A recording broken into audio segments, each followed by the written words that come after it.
So now we're going to be talking about positive feedback, including the productions of estrogen, oxytocin, and other hormones. So the hormones that I mentioned before, oxytocin and estrogen, along with progesterone and prostaglandin, are chemical regulators process.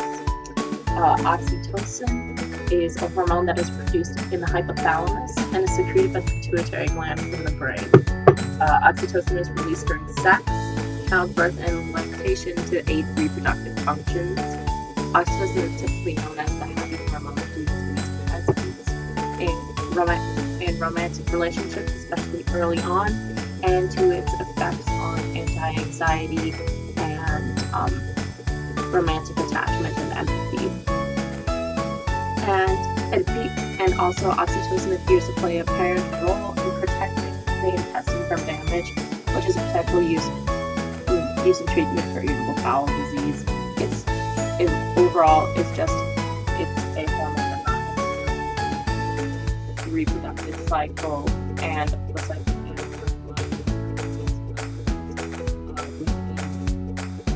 the digestive system as well, which proves how hormones have more than one function. So, and then next we have estrogen. Estrogen is produced in the adrenal glands, which are located above the kidneys, and it's responsible for the development of physical characteristics of females during puberty, such as the growth of the breasts, the growth of pubic and underarm hair, and it also signifies the start of menstrual cycles. And not only that, but it also controls cholesterol levels in both men and women, and it helps protect bone health, and it affects your brain, heart, skin, and other tissues.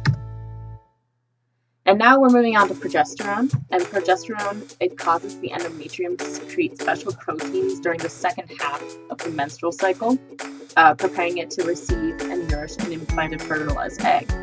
But if the egg is not fertilized, progesterone and estrogen levels will drop, and then the endometrium breaks down and the menstrual cycle will continue. But if a pregnancy does occur, progesterone is produced in the placenta, and levels remain elevated throughout the pregnancy. And the combination of high estrogen and progesterone helping to ovulation during pregnancy, so that there is a lack of complications. And progesterone also encourages the growth of milk-producing glands in the breast during pregnancy. And lastly, but not least, we've got prostaglandin, which is made due to a chemical reaction at the site where and can be made in all the organs in the body. Prostaglandins are part of the body's way of dealing with injury and illness. And prostaglandins are known to regulate the female reproductive system and are involved in the control of ovulation, menstrual cycle, and the induction of labor. Prostaglandin is what they will inject into women when labor is induced. So to help you remember that tangent that I just went on about hormones, I've created a little acronym for you guys.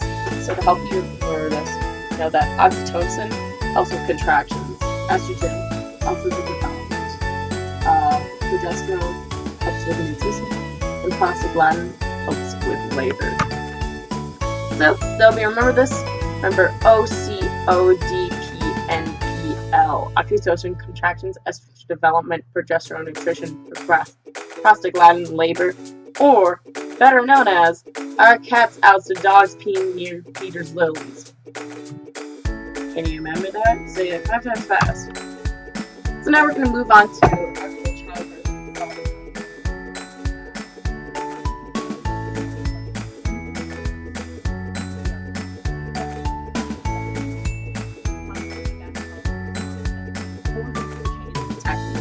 And it functions to amplify the change. So, in the case of childbirth, female growth factor causes the stretching of the uterine walls, which is detected by stretch receptors. So, when the baby becomes too big, it will send the uterine lining will send signals out to different hormonal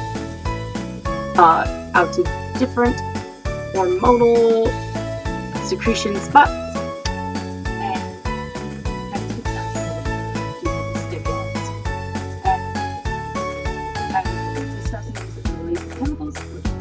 rise in the levels of, in particular, estrogen. So when the placenta, as I'm showing here, grows to be, it stretches the walls, it will produce estrogen. And estrogen prepares the smooth muscle of the uterus for hormonal stimulation by increasing its sensitivity to oxytocin. And estriol also inhibits progesterone, which was preventing uterine contractions from occurring while the fetus was developing. And now that the uterus is time for childbirth, the brain, or the pituitary gland within the brain, triggers the release of oxytocin from the posterior pituitary gland, and oxytocin stimulates the uterine muscles to contract, initiating the birthing process. And it also inhibits the progesterone secretion, because progesterone is blocking uterine contractions during this time. It inhibits. And then finally, the fetus responds to the uterine contractions by releasing prostaglandins. By producing prostaglandins, which triggers the further uterine contractions. And then finally, as you can see, as the uterine contractions trigger the release of chemicals that cause further contractions, a positive feedback loop ensues. So now we're going to talk about gestation, or the development of the fetus. So generally, there are two main factors that contribute to the length of gestation. One is animal size and mass. The larger animals tend to have larger gestation periods, and then also levels of development at birth. The more developed infants will typically require a longer gestation period. And a way to differentiate between the development of infants, we can use the words altricial and precocial. Altricial mammals give birth to relatively helpless and undeveloped offspring that need extended rearing, such as puppies, or in the case of birds, we've got robins. As you can see, baby robins, they don't really move from their nest at all and rely on their parents entirely to rear them during the first few weeks of their lives. Then we also have precocial. Precocial mammals give birth to more developed offspring that are mobile, independent, and require minimal rearing, such as a baby elephant. Or to go back to comparing this to birds, we've got baby ducklings. Baby ducklings, as soon as they come from their eggs, they are able to walk around, and even though they are still dependent like most animals, they are able to move and be independent in some way, shape, or form. So this leads us to this gestation, this graph of gestation period correlation. But as you can see, from the data,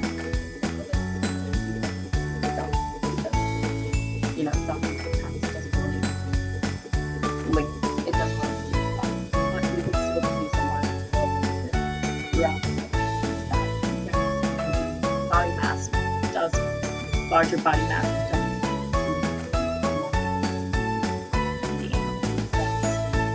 And to conclude that, I've